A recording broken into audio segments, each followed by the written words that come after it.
Hello, and welcome to the next episode of the Live Your Spa Life show. Spa life is a lifestyle that accepts that accomplishment and harmony coexist. The Spa and Spa Life, the SPA, is for Seek Power Always, that power within you so that you can do your greater work in the world.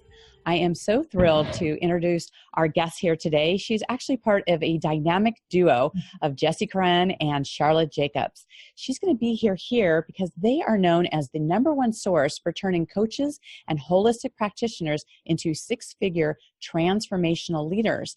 In fact, many of the transformational leaders that you recognize today first had their start of their first $10,000 months with Jesse and Sharla.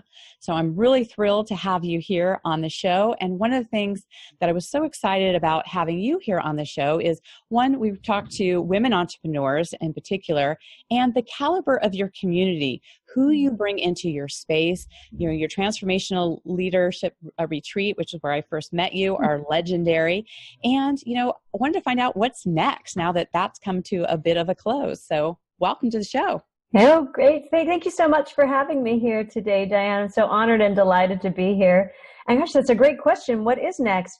You know, we have led this Transformational Leaders retreat for, I think it's been about 11 years now. Took a year off for a baby in there. And it was so wonderful to create that community with high-level leaders who were up to great things in the world. And we just got to a point where I just wanted to have that space available. You know, this is spa life, and it's not about the spa, but, you know, the actual spa where we go on retreat. However, I just really wanted that space to drop in during wintertime, to be quiet, to not have to produce anything, so that we could rejuvenate and refresh and come to what is next. So there wasn't actually anything in particular that we thought, we're going to do this next, we're going to do this instead. It really was just wanting to open up some space in our lives. Nice. Oh, that is so good. You know, one of the things is, how did you end up being acknowledged as the leading authority? I mean, what is it that brought you into the transformational space? I mean, you've been doing it longer than, you know, people weren't even calling it that back then. And now where it's somewhat become a household world, you know, you started this, you know, back in the day. Yeah, I will tell you this. I never had any vision or dream of being where we are. You never know what will happen when you take that next step the universe is going to put in front of you. I mean, when we started, there was nobody coaching holistic practitioners. I mean, there'd be, you know, industry specific, somebody for acupuncture, somebody for chiropractic, but nobody's saying, let's work with coaches and holistic practitioners. There were maybe a handful, like 5 people that were working specifically with coaches. They're all friends of mine today. But not a lot was out there. And, you know, I have to tell you that if I back up a little bit from that just the short version of the story is I went to go build my own coaching and acupuncture practice starting back in 2002. And it took me about 3 weeks to figure out I really knew nothing about sales and marketing. I knew nothing about what it took to run a business. And it was a daunting and overwhelming prospect to be in this position where I wanted to quit a job. I wanted to go and do this work that I felt I was born for, to share my gifts and my talents, and to be so frustrated because I didn't have the tools to do so. And I didn't feel that I could go to traditional sales training and be aligned with that. So I had to find a different way. And I actually remember one moment where I was standing at the grocery store and at the health food store with an organic avocado, literally an organic avocado in one hand and a conventional avocado in the other hand. And the difference of $1 was such a big deal that I started thinking, okay, I'm going to have to get a job. I'm not making this work. Something has to change. But I made a no matter what decision. And I decided that I was going to find a way. There was no way that I was going to let this dream die. And I was fortunate to know someone who was a mentor to people who were new in business. And I hired him. I decided to work with him. And I didn't know that at the time what the homework was going to be. But he promised me if I did the homework, I would triple my income in 90 days. Now that meant going from around $1,800 a month to about $5,000. I thought that would be a pretty good start. If I could do that, I could at least like earn a sustainable living and take care of myself. And he charged $600 a month at the time, and I didn't have the money to hire him. So I actually reached out to Jesse, who was just my boyfriend. This is before we were married. And I asked him if he believed in me and if he would loan me the money. And fortunately, he said yes. And I worked with this mentor. And I'll tell you this, Diane, the first 60 days were excruciating. You have to realize this is when we had Nokia phones, that were just the one thing, you didn't really text because you'd have to hit the 7 3 times to get a letter. You didn't text. Facebook didn't exist. We didn't have social media. I think there was Ning around, if anybody remembers that. The only way to go and meet people was to go to places. So I went to every networking event that I could go to. I, stood at a table and shared what I did and got business cards and followed up. And most of these folks weren't my ideal clients, but I did that work. And the first 60 days, it wasn't going so well. And then I asked myself a question, and it was a really interesting thing to ask myself. And I asked, how could this work that I was so passionate about, the 5 elements of Chinese medicine, how could that be present in the sales process? It's present everywhere. It's when I work with my patients, when I work with my clients, I'm working with the 5 elements. So why wouldn't it be present in a sales conversation? And I asked myself that question. And what happened was I just got this divine download of here's how fire is present, here's how earth is present, here's how metal is present. And I started using that system. And in that last 30 days, I finally got the results that I was looking for. I did actually go from $1,800 to $5,400 in that last 30 days. And Jesse actually watched me do this and followed suit soon after, and knew he had mastered this system when he got 16 new clients in 1 month. And, the reality is, friends that were coaches and holistic practitioners started asking us what we were doing. So we started teaching this system. And what I discovered is that work was so easy. People came to me for it. They flocked to us for it. And so we started doing more of that. And it was back in 2004 when we finally had our first live event we now call the Client Attraction Summit. We've now had over 9,000 coaches and holistic practitioners attend that event. And, like you had said, that many of the transformational leaders we know today got started coming to that event and had their first 10,000 a month soon after. And our clients have earned over $100 million collectively. So I am blessed, humbled, surprised, and really delighted that I said yes to those steps. Right. Well, I know our listeners are going to be, leaning in and curious about this famous, 5 elements, heart selling system, because what makes that different? A lot of times, especially when people are in the heart space and transformational, that they don't necessarily put sales together, and they can kind of distance themselves with it. And I know that you were one of the forerunners of saying, we've got to find a way to put these together, because, sales is what leads the business, and how can you mesh those things together? So was it that requests from clients? Was it from yourself? How did that system get developed, and what is it? Yeah, the interesting thing is that the initial divine download has not really changed in 14 years. I mean, I guess it was 16 and a half, 17 years ago when I first started using it. That system of fire is about connection, earth is about service, metal is about acknowledgement, water is about being curious, and wood is about giving people a choice. Anybody who came to our Client Attraction Summit when it was called something else back in 2004 learned that system. And it's the same system that we still teach today. And so it was really that, the universe gave me a map that was like this treasure map for how to get from where I was to where I want to be. And when I started using that system, that really changed everything. So it's amazing that some things evolve. A lot of our programs, I'd say that just about everything else that we used to teach 14 years ago when we started is nothing like it was back then, because we're obsessed with getting clients results. We're always innovating and improving our work. But that particular system, the heart and the core of our work, it has not changed. And people still use it today. And, I've talked to clients that they just got the wood element when they came to the Client Attraction Summit, and that changed everything for them. I have an example, Dr. Abiola Oladoke. She's a clinical practitioner, and she was actually going to meetings, going to networking events in her area. She lives in Grover Beach, which is near Pismo Beach, or San Luis Obispo in California.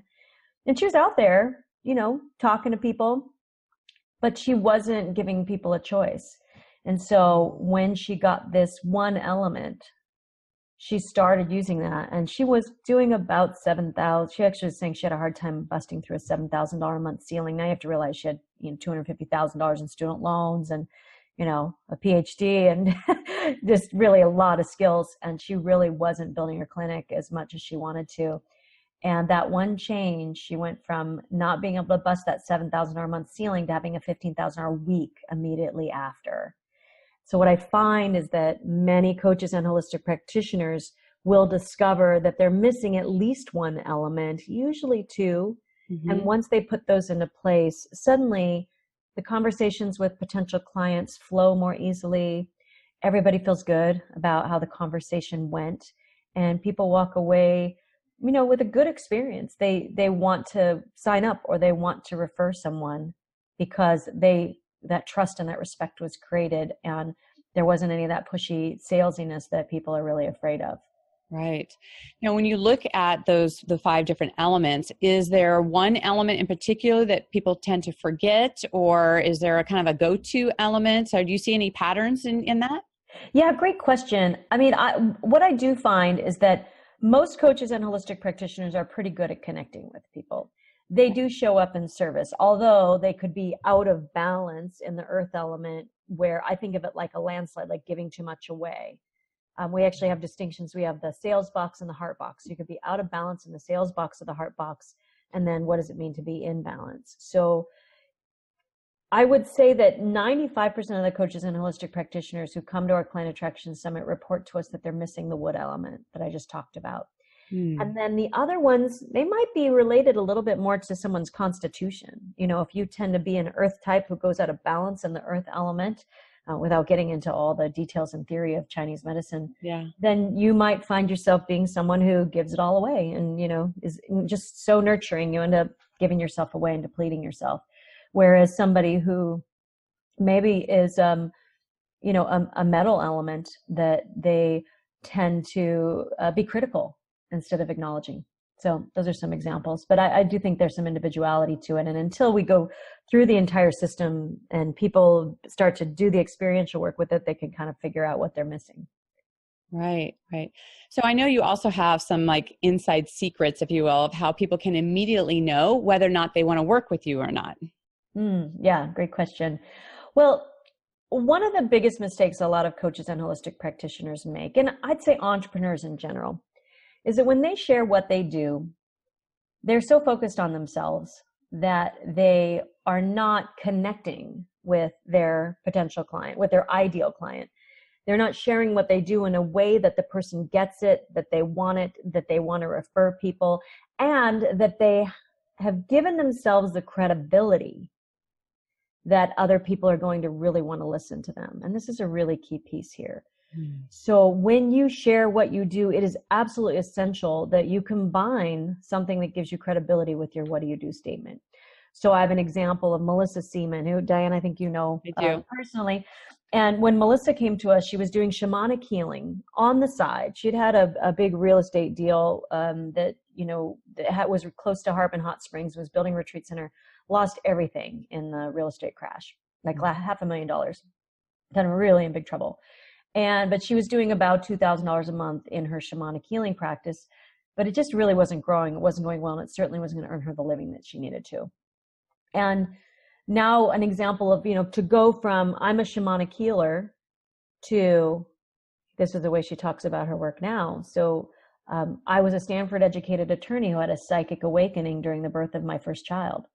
Now I'm an innovative business strategist for Fortune 500 CEOs and visionary leaders. And so you can see how anybody who's listening to Melissa share what she does, if you are a visionary leader, or you are a Fortune 500 or Silicon Valley executive, or, and you tend to be more interested in the spiritual and don't just want to be by the book, you want to be working with somebody who's more intuitive, who can maybe channel some information for you, there's an instant lean in there, because she's both sharing the credibility and she's also describing her work in a way that her ideal clients really see what she's up to. So I would say it's absolutely essential to not only talk about what you do in a way where you're really meeting people where they're at, but also include that credibility. Right. It's funny. I used to, when I retired from the police department, I used to not share, my history from that. And there's so much of that that I learned and being on the street that I used with my clients, that I had mentors that called me on that. They were just like, you have to share that aspect of who you are. Yeah. And really stepping into that. And there is a tie-in to accessing, the power of who you are, as well as the power within. And so there is a through line, and I love the richness of people's lives where there is the different aspects of them and that come forward, right? And so what are some of the things for yourself that something personal about who you are that you bring to your work, that you share? That's a great question. I was talking about this the other day. Okay, so how did I go from being a biology degree and having, worked as a bartender for the 7 years I took for my undergrad and the 3 years I took for my master's program, and really being deeply involved in spirituality. And I would say, when I discovered acupuncture and coaching, it kind of combined all of those things. Mm-hmm. And then there was a piece that, I always have been a performer. I was captain of my high school dance team. So one of the things I really encourage women to do is to take a look at the things that you love and see how you can combine as many of the things that bring you joy into your work. So for example, at our Client Attraction Summit, at all of our live events, we do dancing. Like, we dance, and it's something we do right before the breaks to get ourselves in our bodies so we are prepared to learn for that 90-minute segment. Mm-hmm. That is an example of a way that's really brought into the work. And so I think that when we're really willing to listen, to follow those breadcrumbs and really listen to what the universe is telling us, that next step is revealed, and I don't think it ever just kills off everything else that was there before. I think we can bring in the things that we love about who we are, about what we've done in our lives before, to bring a fuller picture of who we are into our new line of work. Right. No, I love that. And, one of the things we talk about in the Spa Life conversation is having that accomplishment and harmony and the busyness that happens in life, right? And sometimes people wear it as a badge of honor of how busy they are and what that looks like. And, you had mentioned about how fear used to take you out, and that isn't as, prevalent for you now, but that you see how overwhelm weaves into your life. How is it that you manage the busyness, and how is it that you make choices that become in alignment with where you're going? Yeah, it's a great question, because I will say that I always have more things on my to-do list than I can possibly ever get done. So one thing that I have to watch for is not to take on too many projects, like to really look at what do I have on the calendar. So there's a practical side of just designing how I'm going to do my life. What does my schedule look like? That makes a real difference. And then there's an issue of prioritizing, of continually prioritizing what is the highest leverage thing that I can do with my time right now. So, and I will tell you, there are still times where I'm so overwhelmed that I am paralyzed. It's a lot less likely, but it's a karmic pattern for me to take on too much. I happen to be an earth element in Chinese medicine, so I put too much on my plate. I love all these metaphors. So I have to look at, okay, I have to be ultra aware. I have to remember that projects take twice as long. And when I am that overwhelmed, I have to look and be like, how have I been with my self-care? Have I made sure I'm working out? Am I eating well? Am I getting enough sleep? Am I, making sure to lean on my husband and my team to help me prioritize? Am I delegating properly? And so those are some things that really help me. And then one of the things that we do is we always set goals within a 90-day period and just check on those on a weekly basis. So that makes a really big difference. Am I moving toward what I said I wanted to do? Yeah, that's so helpful to have those boundaries and those parameters, and to have those mentors. That's actually another through line that we have with Maria Whalen in our health. And when you've got cheerleaders that are really, pushing the envelope, because I had one of my mentors that mentioned that he likes to do things in 20-year cycles. And he said, if you look at where you want to be in 20 years, he said, what do you need to do now? Are you going to have the vitality? Are you going to be that person to be able to do that? And so it's part of how I keep in check for myself. Because the thing I tend to push the envelope on is staying up late, right? of course, there's things to be done, but there's also no good reason as well, where where you just kind of do that and it has an impact on the next day and whether or not you get up and work out and do all the other aspects of that. So really deciding on those priorities. Have you noticed over the years that your priorities have shifted, and how is it that you decide what gets moved to the top? Absolutely. So first and foremost, before I had children, I probably worked 60 hours a week, and I like to work. I've always been I'm one of those people that when I went to college, I worked 25 hours a week in addition to full schedule. So I'm just a high producing, a lot of energy kind of person that likes to accomplish things. Then I had children and everything changed. And I actually remember, if I could go back and apologize to all of the single mothers, especially, for not really understanding the true limitations on their schedule. Like, you don't get to do stuff when your kids are around, you know? So I really, I prioritize family. We have certain times of the week and day that it is just time with the family, and there's no work, there are no phones. That's a really important piece. Prioritize my relationship with my husband. Excuse me. Making sure that, I will say this, that if my relationship with my husband is not good, nothing goes well. Not only am I not magnetic and drawing good things to me, but I just find I'm not productive. So we've been together 17 years now, and we just really have some practices that we put into place to make sure that we're connected. And then as far as priorities are concerned, we have the practice, and I would recommend this. You're talking about 20-year goals, but we do have a 20-year, like, big, hairy, audacious goal that we want to create, which is to create 10,000 transformational leaders by the end of 2035. We've been working on this since 2015. And then we look at, like, in a 1-year time frame, what do we need to do to get toward that? Excuse me one second.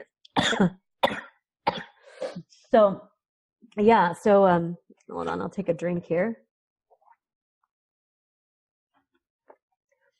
So then when we set those 1-year goals and we look at, okay, what do we need to do in the next 90 days? Because we're checking on those every week in a team meeting. And, if you're a solo practitioner, solopreneur, you can still check on them once a week. Then I really have to look at, what am I doing that's going to move me toward that? And what opportunities am I saying yes to?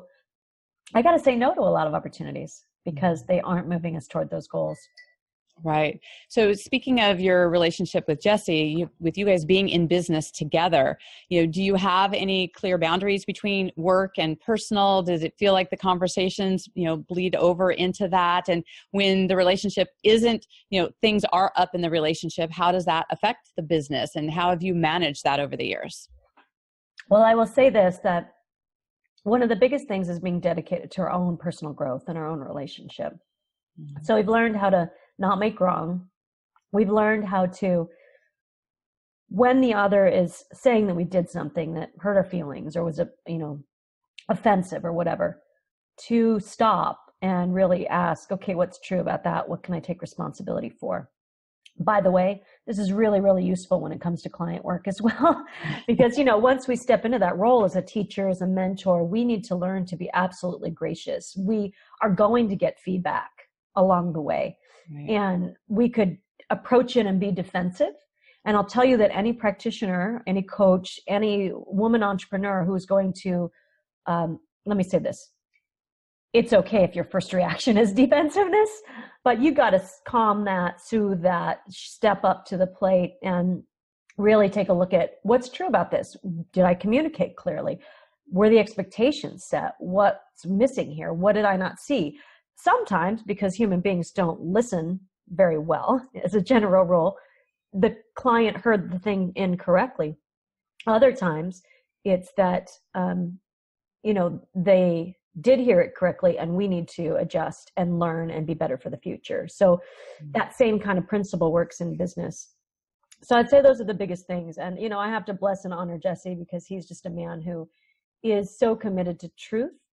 And he's also somebody who will really look inside himself. So in the beginning, we've gone through different phases in our relationships where there were times where in the early days where he made me wrong a lot and it was a lot of fighting and arguing. And then there have been times where I've done a lot of wrong making. And what I've come to at this point is just to really come back to like, I love who I get to be in his presence. I love I love what he brings out in me. I love the magic we create together. And it is not always, massive romance and all of those things. Sometimes we talk about this thing called mental sex, that like, we're just so stimulated because we're creating something together. Mm-hmm. And it's not sexual, but it's like, it's so stimulating and it's so exciting that that kind of magic is wonderful and amazing. As far as boundaries are concerned, we do have times where it's like, I just don't want to talk about it. I don't want to talk about business, particularly the 2 days after an event. No logistics, no business, none of that is allowed. We really need to rest and recuperate after leading a 3-day event. And we do 12 of them a year, so it's a significant amount of time. But those are some things, I think for all of us working on our relationships and making sure that we're willing to take responsibility for places where we messed up and really look and take responsibility for the like, I'm really sorry I hurt your feelings, and not qualifying that. Right.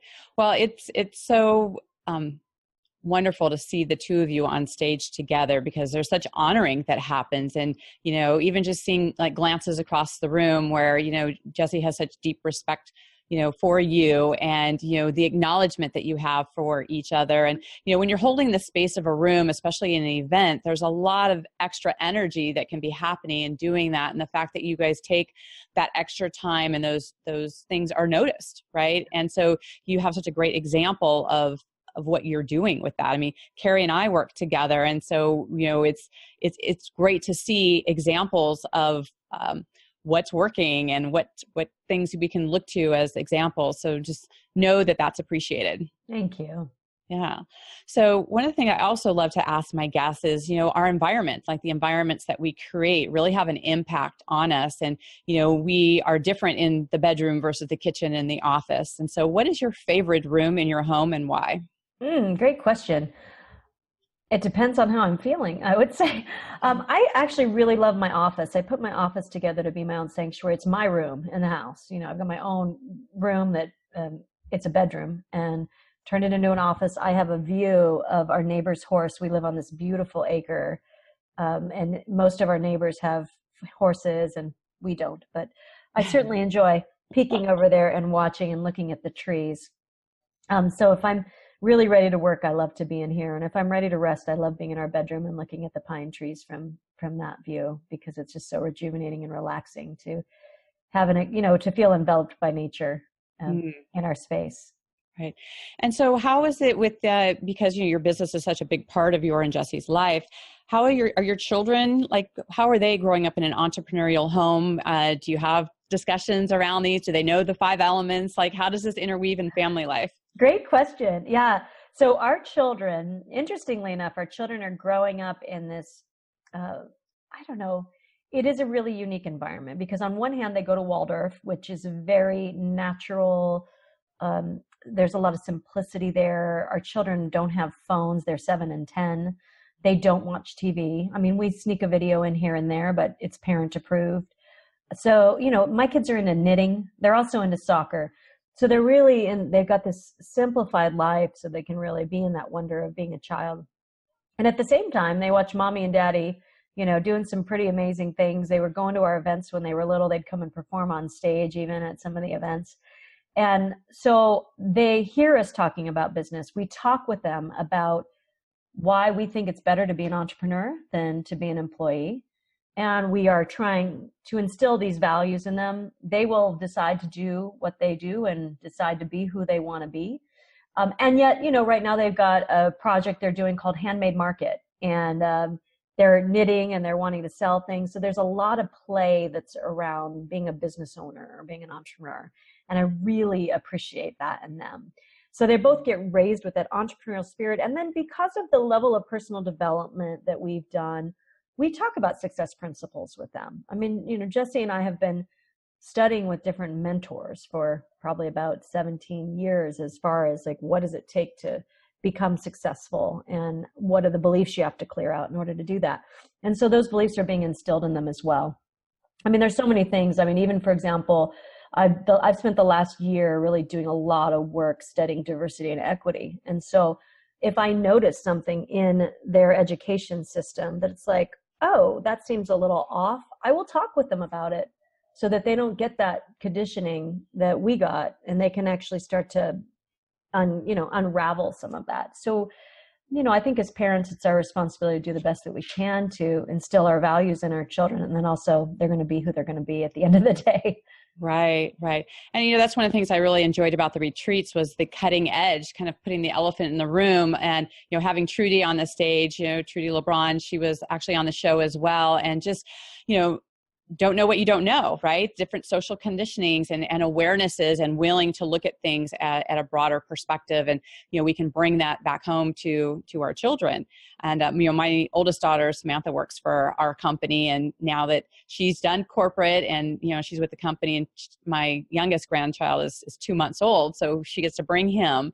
And we were actually, we were laughing because she was actually, pumping and taking dictation and planning out a project, and I'm holding the baby, and we just kind of stopped for a minute and laughed. And I was just like, could you imagine going back to corporate like you did with the other children? And she's like, I can't even imagine. She's like, we're like unemployable, like we can't even go back into that world anymore. Right. And it's just such a beautiful mindset to be able to really bring that into different generations and seeing, what's important to them and what they're up to, and the impact and legacy that there is with that.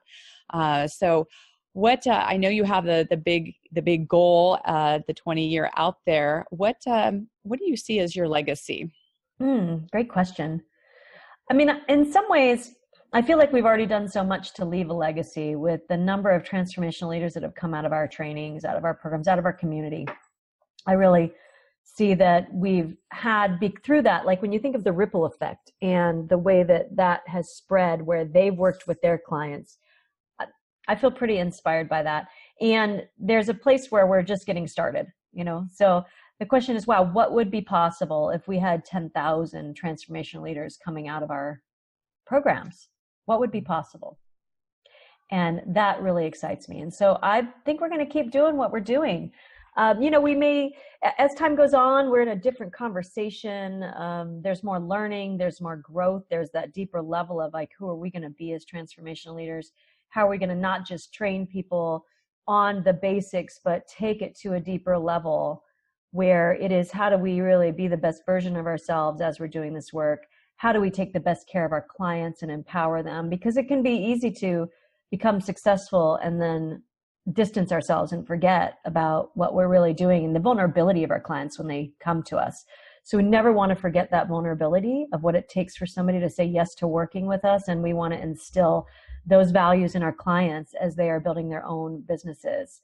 To be able to have that level of influence and that level of impact where it's like, how do we actually impact the industry as a whole so that people are coming with cleaner energy with their clients, that they're taking responsibility for places where they messed up, that they're adjusting, that we're able to really bring our full selves to that conversation and to use it as an opportunity for spiritual growth and to really raise the consciousness of the planet, not just by who we are on stage and how we work with our clients, but who we are behind the scenes with our teams and with our families.